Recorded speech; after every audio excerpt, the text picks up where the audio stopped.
Welcome to the Deep Dive. Today we're taking you somewhere specific, right into the heart of Old Delhi. Think of the huge ancient walls of the Red Fort, Lal Qila. And our focus today, it isn't really the big picture politics or the official investigation that followed a terrible event there. Instead, we want to zoom right in, get close to the raw, unfiltered experience. What did it feel like, sound like, smell like for the very first people on the scene? That minute-by-minute reality when chaos just erupts. Yeah, because when something of this magnitude happens so sudden, so targeted, devastating, the most powerful insights often come from those whose job, whose training forces them to run towards the danger, not away. It's like flipping a switch, from normal life straight into, well, survival mode. Exactly. So the event itself, Monday evening, November 10th, 2025, around 7 p.m., just a regular evening until it wasn't. A parked car, a Hyundai i20 near the Lal Qila metro station, it just exploded. And it was a massive blast. The initial reports, tragically, were at least 9 people killed, maybe 20 or more injured. Authorities knew almost instantly this wasn't an accident.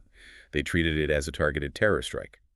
Anti-terrorism laws were invoked, investigations launched immediately, several states put on high alert. It was serious. But those huge headlines, they can sometimes overshadow the human story, can't they? So we're focusing on 2 individuals who lived that human scale, Mohammad Faizan and Mohammad Hasan, ambulance drivers, both young men, mid-20s, based out of Luknayak Hospital. And the core question we're exploring is, well, what actually happens mentally, physically, when the routine blur of rescue work, car crashes, maybe small fires, suddenly slams into a scene of large-scale, deliberate terror? How does that change things? Right. Let's start with that initial moment, the alert. Faizan and Hasan, they weren't rookies. They'd handled crises before. Highway pileups, building fires, even stampedes. They knew the drill for routine emergencies. But that routine was completely shattered around 7 p.m. The alert didn't come through the normal dispatch system, which is interesting. Faizan's phone buzzed. It was a local police officer on the beat, and the voice was just raw, urgent, a whisper almost. Just 4 words. Blast why.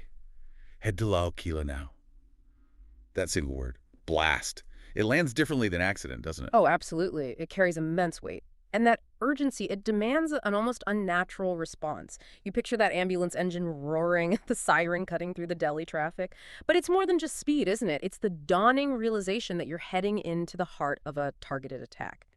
They got there fast. 7 minutes flat. 7 minutes. Barely time for the adrenaline dump to really hit, but I bet it felt like hours. They pull up to Gate No. 1 of the Red Fort, and what they saw wasn't just an accident scene. It's like, like a scene from a war zone, suddenly stamped onto this ancient, historic cityscape. Okay, so what was it? What was the immediate thing that hit them that made them realize this is different? Which sense immediately told them this wasn't like any crash or fire they'd seen before? Well, it was a total sensory assault, really. But the accounts mentioned the smell very specifically. That was the thing that stuck. I mean, sure, there was the thick, acrid smoke you'd expect from an explosion. But underneath that, there was this other smell. Unforgettable, apparently. A choking sort of tang of molten metal.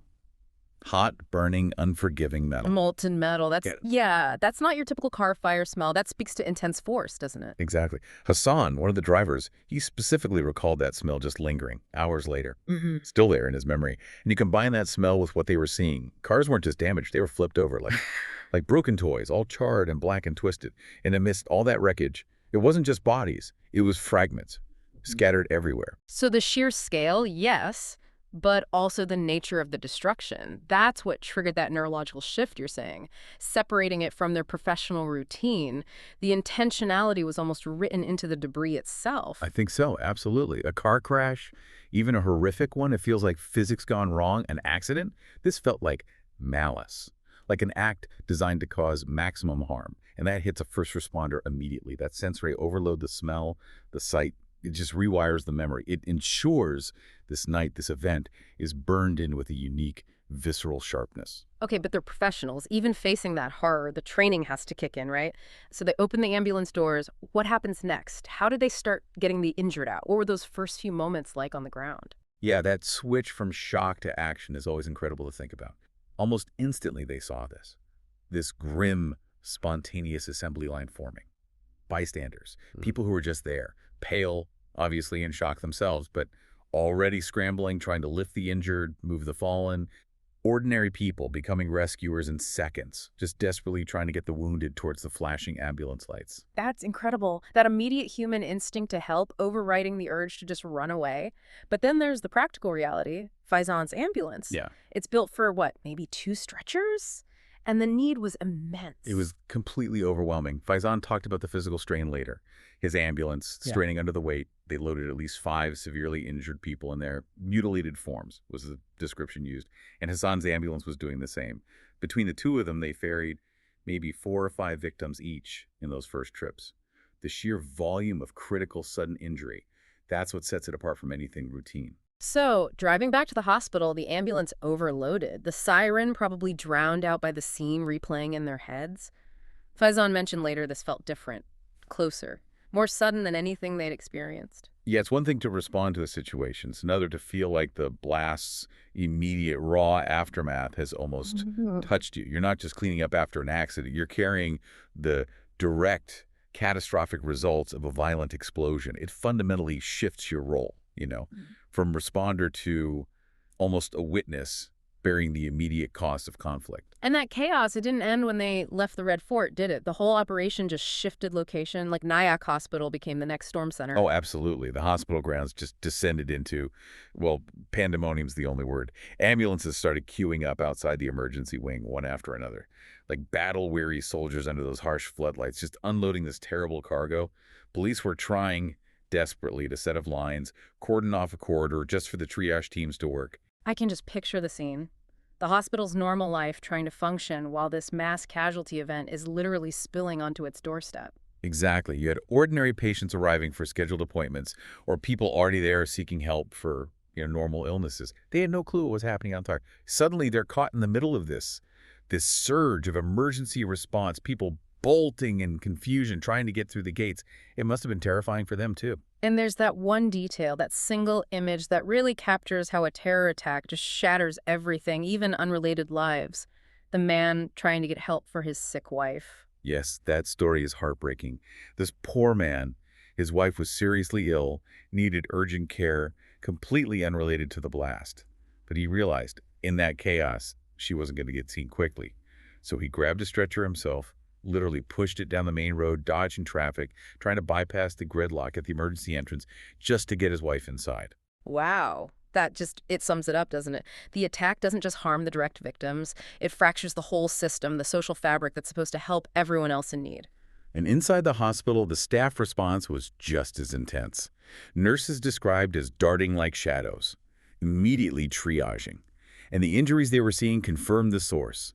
Deep burns, shrapnel wounds still pulsing, the kind of trauma you usually only see in high volumes during wartime. And the drivers, Faizan and Hasan, once their ambulances were empty, their immediate task done. What did they do? Where did they go? They just stopped. They stood rooted outside their ambulances. The vehicles were empty, but their minds were anything but. Reports say they were too shaken to move much, or even speak for a while, just standing there. The images of the blast site, the injuries, just replaying over and over. And that smell of molten metal, apparently still clinging to them. That quiet moment after the frantic action. That's often when the true weight hits first responders. By the next morning, Tuesday, November 11th, the official side started catching up. Home Minister Amit Shah confirmed the blast came from that Hyundai i20. Security sweeps across Delhi, high alerts in nearby states. The big investigation machine was kicking into high gear. Right. But if you bring it back down to that human level, Faizan and Hassan's level, the real question becomes, in a city this huge, 30 million people, where ancient history like the Red Fort sits right next to modern life like a metro station, how thin is that veil between normal life and sudden nightmare? And what's the real cost of trying to stitch that veil back together after it's been ripped apart like this? Because Faizan and Hasan, they showed that resilience we talk about. They were back at their posts the next day, ambulance engine idling, ready for the next call, whatever it might be. But it's made clear, isn't it? Their world, their understanding of their job, even the familiar streets around Lal Qila, it's been fundamentally changed, rewired. It's left a permanent scar on their working memory. Exactly. Their story really highlights that a city's resilience isn't just in the official statements or the security measures.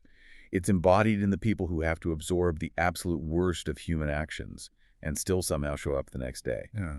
But that trauma they carry, the lingering burn of that specific evening, It endures. It's like an invisible tax paid by the people who form the unseen infrastructure holding everything together. It really makes you reconsider what getting back to normal actually means after something like It this. does. And maybe the final thought to leave you with is this. If the people running towards the destruction carry such a unique, visceral burden, what systems, what invisible support does society need to provide? How do we ensure that their incredible necessary resilience doesn't just become a permanent, silent psychological injury? That feels like the real question lingering long after the smoke clears.